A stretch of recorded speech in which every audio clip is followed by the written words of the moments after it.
जय हिंद जय बिहार। देखिए, मतलब बोर्ड परीक्षा का तैयारी लेने का एक प्रयास है ताकि एक बच्चे कॉपी अच्छा लिख सकें। अगर अभी से हम एक प्रयास करेंगे तो अभी लगभग आज कितने तारीख है जी? 22 है, तो कुछ टाइम 8 दिन इसमें है और 14 दिन, यानी कुछ मिला के लगभग 1.5 से 2 महीने का टाइम है और काफ़ी अच्छा हो सकता है। आप लोग को भी ये दे रहे हैं मैसेज कि आप भी प्रतिदिन मैथ का, हिंदी का सेट आपको गाइड वगैरह में दिया रहता है, या पुराने वाले क्वेश्चन उस सब का अभ्यास करें। कम से कम गणित प्रतिदिन एक सेट 100 नंबर का बनाएं और किताब से भी अभ्यास करें। हिंदी वगैरह एकदम रूटीन लेके, मैथ साइंस सारे पेपर रूटीन के साथ आप प्रतिदिन पढ़ाई करें, जिससे सभी पेपर का तैयारी अच्छा से होगा, क्योंकि सभी में अंक आना जरूरी है। आगे बहुत कठिन है, सर्विस पाना कोई कठिन बात नहीं होता है, सिर्फ मेहनत करिए और आराम से लक्ष्य को हासिल करिएगा। आ रहा है पूरा। देखिए, हिंदी का पेपर आज टेस्ट है, इनका सेट नंबर बी है और ये देखिए कॉपी लिखे हैं। देखिए इस तरह से आप साफ साफ कॉपी अगर लिखते हैं तो अंक में कहीं कटौती का कोई सवाल नहीं होता है। ये संज्ञा लिखे हैं, वो लगता है संपादक के पास कुछ, ये निबंध लिखे अपने प्रिंसिपल के पास। स्त्री शिक्षा पर, यहाँ हाइफन होना चाहिए था जी, स्त्री शिक्षा पर निबंध लिखा गया है। इस तरह से कॉपी को अगर आप साफ साफ लिखेंगे तो अंक कटने का चांस नहीं है। इनका डी सेट है क्वेश्चन, कॉपी दिखा रहे हैं। ये ऑब्जेक्टिव का हमने ऐसी आंसर लगवाया है, फिर बाद में OMR शीट पर अभ्यास करवाते हैं। ये देखिए कैसे एकदम लिखे हैं, साफ साफ क्वेश्चन बता रहा है कि संतु क्यों उदास था, शायद ऐसा कुछ क्वेश्चन है। कभी अपने कुछ, तो ये प्रश्न कैसे एकदम मतलब साफ पता चल रहा है प्रज्वलित छंद की दोपहरी से कवि का क्या तात्पर्य है। तो एग्जामिनर इस कॉपी को देख के पहले ही समझ पाएगा कि कौन सा क्वेश्चन है। तो जितना आप साफ कॉपी लिखेंगे उतना ही, देखिए क्या लिखा है, समास। समास कितने हैं? 6। और सबका देखिए अव्ययी भाव, तत्पुरुष, द्विगु, द्वंद्व, ये देखिए कैसे एकदम डीप करके लिखा गया इस कॉपी को। तो और देखिए इंड पॉइंट लगाया गया है, यहाँ PTO लिखा है, मतलब प्लीज टर्न ओवर, कृपया पृष्ठ पलटें। ये देखिए दहेज प्रथा पर निबंध लिखे, कैसे भूमिका लिखा गया है। ये भैया के पास पत्र लिखे हैं, ये देखिए ये भी लिख रहे हैं हानि। तो दहेज, दहेज लिखी है, क्या लिखे हैं? दहेज के बारे में आपका क्या सुझाव है? दहेज एक ऐसी प्रथा जो माने से ग्रसित है, क्या इसके लिए आप मैसेज देंगे? दहेज एक तरह से एक ठीक भी है, लेकिन आजकल के जो युग में है तो बहुत से वर पक्ष वाले स्त्रियों को प्रताड़ित करते हैं, अपमानित करते हैं कि उन्हें दहेज नहीं दिया गया है।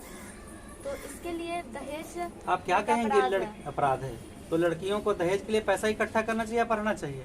लड़कियों को पढ़ाना चाहिए। चलिए ठीक। क्या सी सेट है और कॉपी लिखे हैं, कैसे प्रश्न संख्या क्वेश्चन छोड़ के यहाँ से उत्तर, साफ उत्तर ही लिखना चाहिए, क्योंकि हिंदी है हमारा ये सब्जेक्ट। देखिए PTO कैसे स्टॉप लगाए, यानी प्रश्न खत्म हो चुका है। देखिए कैसे कॉपी लिखने का तरीका, अगर आप जब तक अच्छा अभ्यास नहीं करेंगे तब तक कॉपी साफ लिख लें, हमें तो नहीं लगता है। देखिए प्रश्न है अल्पप्राण महाप्राण, बता रहा है कि प्रश्न क्या कह रहा है। अल्पप्राण लिख के अंडरलाइन, ये देखिए इसको क्या चिन्ह कहते हैं, जिसको इस चिन्ह को क्या कहते हैं जो दस्ती है? विवरण चिन्ह कहते हैं। देखिए अल्पप्राण का विवरण दिया गया है। ये जानिए चिन्ह को क्या कहते हैं? ये सर्वनाम लिखे हुए हैं। सर्वनाम के बारे में शायद देखते हैं आगे।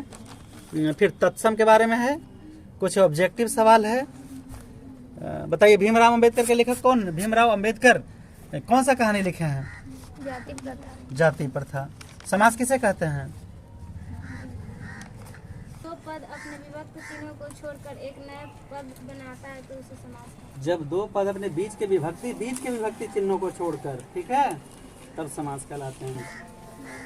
क्यों? आप दहेज नहीं लेना चाहिए। क्या कोई ऐसा सिस्टम है? राम को भी मिला था दहेज।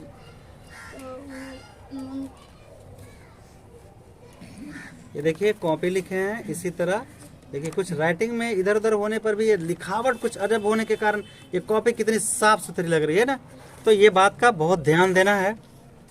ठीक है। संधि किसे कहते हैं? जब दो वर्णों जब दो वर्ण प्लस मन प्लस हर। गलत, मनः प्लस हर। हाँ वही ठीक है। भगवान राम को दहेज मिला था या नहीं? मिला, उन्हें यौतुक मिला था, दहेज नहीं। यौतुक, ये क्या होता है यौतुक?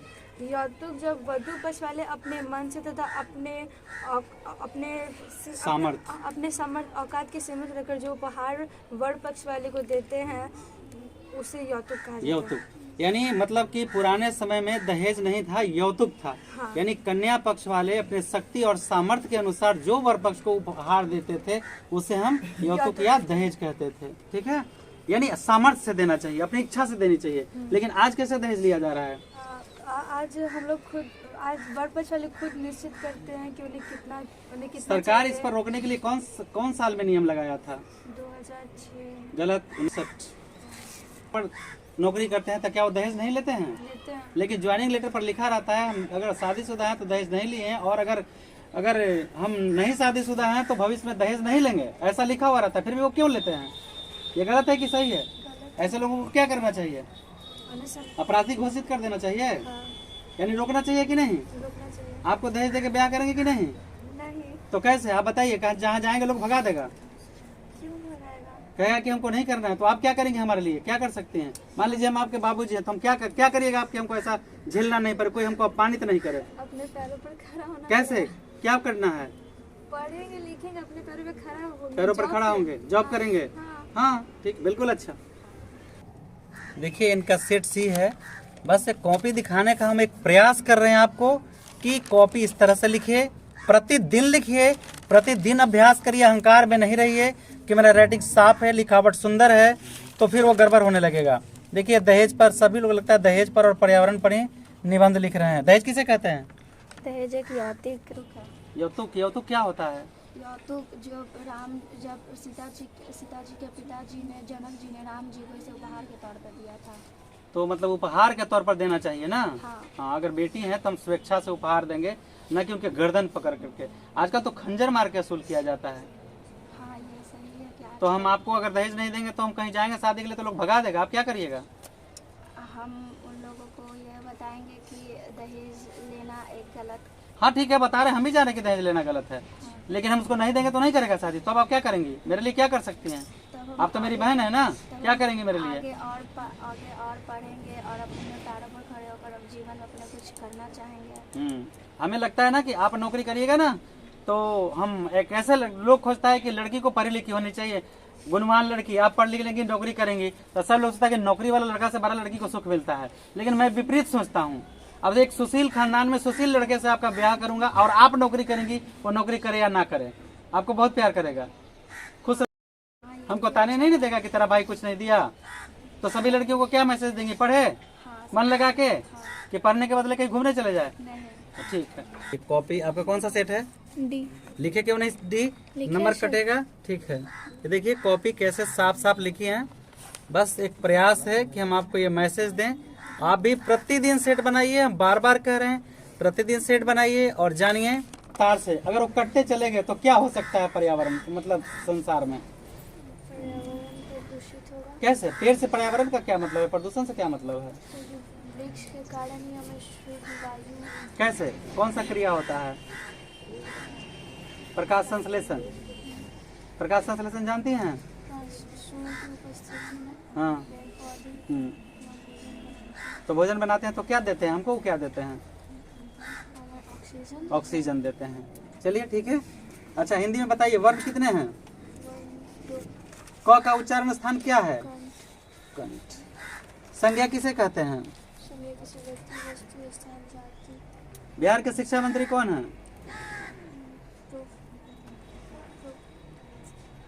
कस के बोलिए, बिहार के शिक्षा मंत्री कौन है? आप बताइए कौन पढ़ाते हैं, क्या पढ़ाते हैं? हाँ बोलिए बोलिए, कस के बोलिए, वहाँ आवाज जा रहा है। प्रोफेसर चंद्रशेखर, एकदम याद है आपको? हाँ, बिहार के शिक्षा मंत्री प्रोफेसर चंद्रशेखर। भारत के प्रधानमंत्री?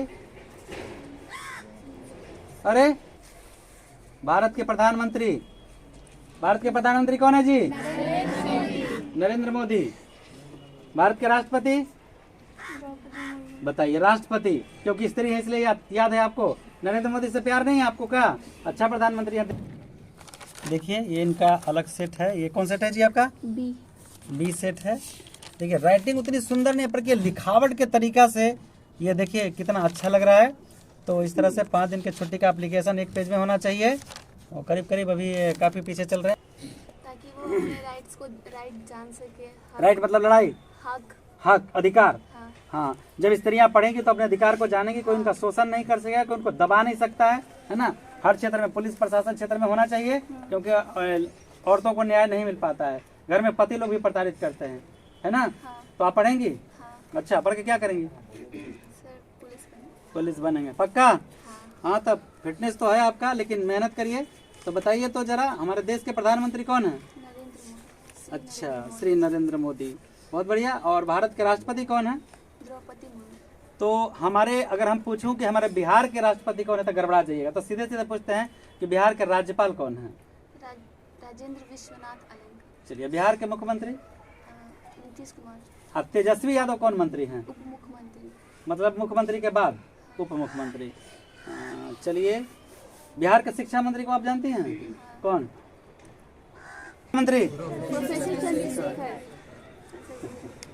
और कनेक्शन जोड़ के रखिए भाई, ठीक है। बिहार का राष्ट्रीय मिठाई क्या है? जलेबी। एक बात आप जानती हैं, सब लोग स्त्री से शिक्षा कहता, हम तो कहता हूँ कि बेटे के मतलब जन्म पर लोग मिठाइयाँ बांटते हैं, और बेटी के जन्म पर सबसे खुशखबरी का बात है कि राष्ट्रीय मिठाई जलेबी बांटते हैं। गर्व होता है आपको?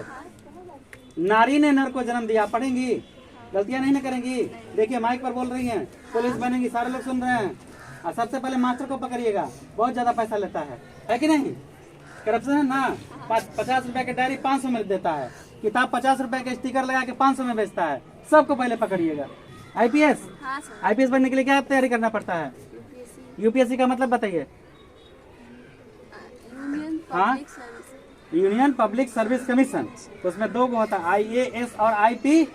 हाँ, बिहार में भी बन सकते हैं, उसको BPS कहा जाता है, बिहार पब्लिक सर्विस।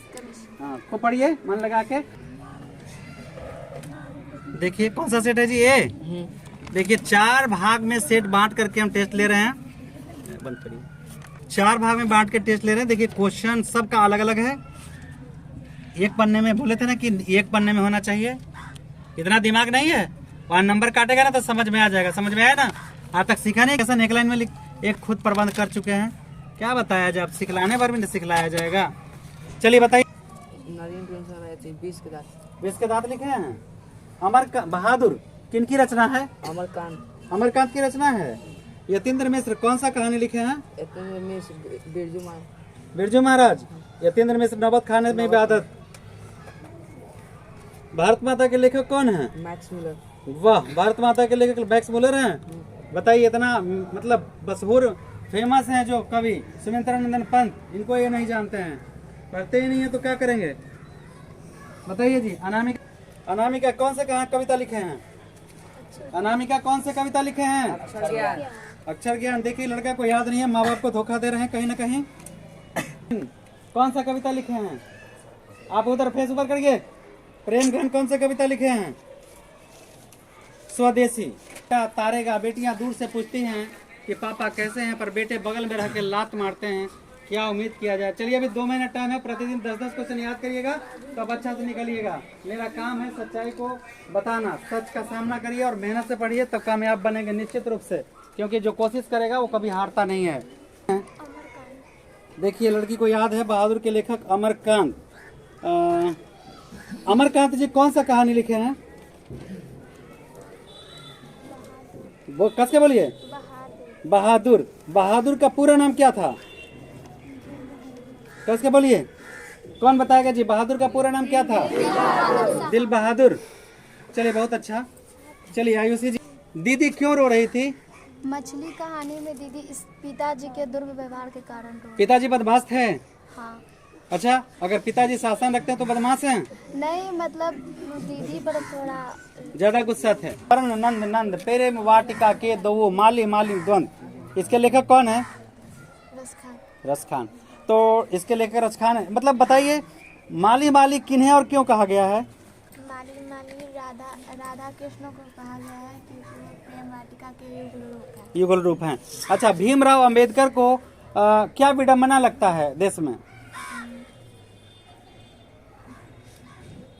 अंबेडकर ने समाज में, हाँ ठीक है, बोलिए। समाज में जाति प्रथा। बहुत बढ़िया। जाति प्रथा के बारे में बोले हैं कि जातिवाद नहीं होना चाहिए और जाति के अनुसार काम का बंटवारा नहीं होना चाहिए, ठीक है ना? बिस्मिल्लाह खां को कौन सा अवार्ड मिला था? भारत भारत रत्न। हाँ। किस चीज पर? शहनाई वादक। शहनाई वादक पर। अच्छा, शहनाई जो कंडा होता है वो कहाँ मिलता है? शहनाई में जो बजने वाला होता है ना, वो कहाँ मिलता है? क के बारे में क्या कही हैं? कवित्री। हाँ, क के बारे में क्या कही हैं?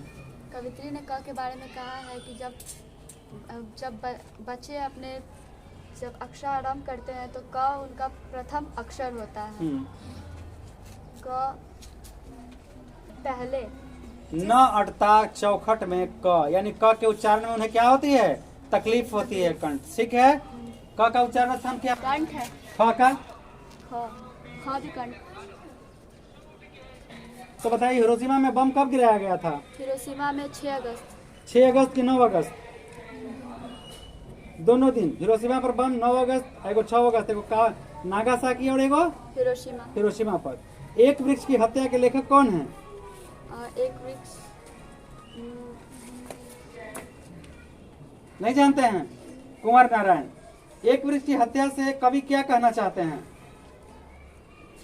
कवि कहना चाहते हैं कि वृक्ष हमारे मित्र है, तो हमें वृक्षों की हत्या कर वृक्षों को काटना नहीं चाहिए। इनके द्वारा ही हमारा जीवन यापन संभव है। चलिए, बहुत अच्छा। कवि किस बंगाल में लौट कर आने की बात करता है? कवि उस बंगाल में लौट कर आने की बात करता है जहाँ पे लहलहाती नदियाँ और गेहूं के धान की उपज होती है। कलकल करती नदियां, लहलहाते खेत। ठीक है। इनके लेखक कौन है?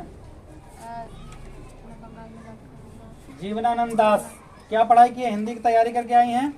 अच्छा, कवि को अपने बंगाल की जो वर्णन किए हैं, क्या सभी लोगों को अपने देश और राज्य के प्रति प्यार होना चाहिए? हाँ, आपको है अपने बिहार के प्रति? हाँ है। बिहार की एक शान बताइए। बिहार की शान,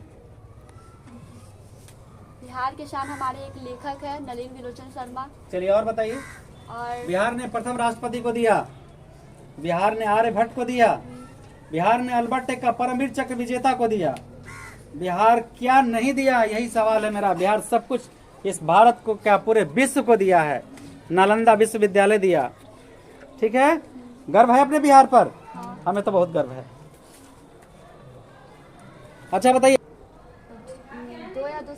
दो वर्णों के मेल से जो विकार उत्पन्न होता है उसे शब्द कहते हैं। 2 वर्णों के मेल से विकार उत्पन्न होता है तो शब्द कहते हैं। 2 या वर्णों के मेल से जो विकार उत्पन्न होता है उसे 2 वर्ण जब आपस में मिल जाते हैं तो शब्द बनते हैं। छोटी इकाई को वर्ण कहते हैं। ध्वनि की जिसका खाने टुकड़ा ना हो सके। खंड टुकड़ा नहीं होता है वर्ण में। शब्द किसे कहते हैं? शब्द वो शब्द कहते हैं जिसके 2 या 2 अधिक शब्दों से मिलकर बना रहता है। 2 से अधिक पद मिलकर बनते हैं तो शब्द कहते हैं। अच्छा, बिरजू महाराज की कितने उम्र में विवाह हुआ था? 18। अच्छा बताइए, जब वो काम करने जाते थे तो शायद उनके पिताजी की मृत्यु बचपन में हो गई थी बिरजू महाराज के। तो बताइए, वो 10 कर्म में कितने प्रोग्राम किए थे? 10 कर्म के बीच में 2 प्रोग्राम, 2.5 के 2 प्रोग्राम किए थे। वो तो बहुत गरीबी से झेल रहे थे। उनको किसने पढ़ाया था? कोई लड़का ऐसा था दोस्त जो उनको मदद करे? वो उनके बदले उनको डांस सिखाते, वो लड़का इनको पढ़ाते थे। और नाम उसका कोई अमीर घर का लड़का था। अमीर घर का लड़का था ना। उसका नाम था सीताराम बागला। ठीक है। लेते हैं वीडियो में हमें प्रेरणा देते, हमें गरीबी को देखते हुए हमें अपनी मेहनत के दम पर हमें बढ़ना चाहिए। मेहनत के दम पर इसका वर्णन बहुत अच्छी तरह से किया। और विशेषता बताइए। उस लेखक का नाम आप बता सकते हैं? हाँ, मैक्स मुलर है। Max Muller. अच्छा बताइए, मैक्स मुलर जो कहानी लिखा गया, क्या कहानी का क्या नाम है? भाषण क्या सीखे। अच्छा ठीक है। तो ये बताइए, ये क्या है? भाषण है, लेखक है, निबंध है? क्या चीज है? भाषण है। कविता? भाषण है, कहानी नहीं है। नहीं। मैक्स मुलर जो कहानी लिखे हैं, भारत से हमने क्या सीखा, वो क्या है? भाषण है। तो भाषण में कोई सिक्का का बात किया गया। कितना सिक्का था? सोने के सिक्के 172 मिले थे। 172 सिक्के कौन ले गया? अंग्रेज कहाँ भेज दिया? बाहर, विदेश में। विदेश में? ब्रिटिश गवर्नमेंट के पास। ठीक है। उस सिक्कों को क्या किया गया था? गला दिया गया था। उसकी बिस्मिल्लाह खां शहनाई बजाते थे तो उनको कितने पैसे मिलते थे? 2.5 रुपए मिलते थे। बालाजी मंदिर में जब बिस्मिल्लाह खां शहनाई बजाते थे तो उनको कितने पैसे मिलते थे? कौन बताएगा? 50 पैसे मिलता था। अच्छा बताइए, वो सिनेमा के बहुत शौकीन थे। आप पहले बताइए जी, कितने पैसे का टिकट मिलता था? और किस कैसे पैसे इकट्ठा करते थे? आप शिक्षा किसे मानते थे?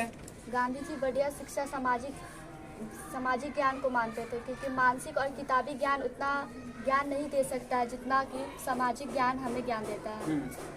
और बढ़िया शिक्षा वो उनका मानना था कि अहिंसा को हिंसा से अहिंसा को हिंसा को अहिंसा से और घृणा को प्रेम से, हाँ असत्य को सत्य से जीतना ही उनके लिए बढ़िया शिक्षा माना अच्छा, जाता है। गांधी जी भी लिखे थे कि सुलेख का खराब होना अधूरी शिक्षा की निशानी है। हाँ, उनका ही लिखा हुआ था। तो आप लोग लिखावट अच्छे लिखेंगे? हाँ, कोशिश चलिए करते बेस्ट ऑफ हैं। लक, अच्छा से तैयारी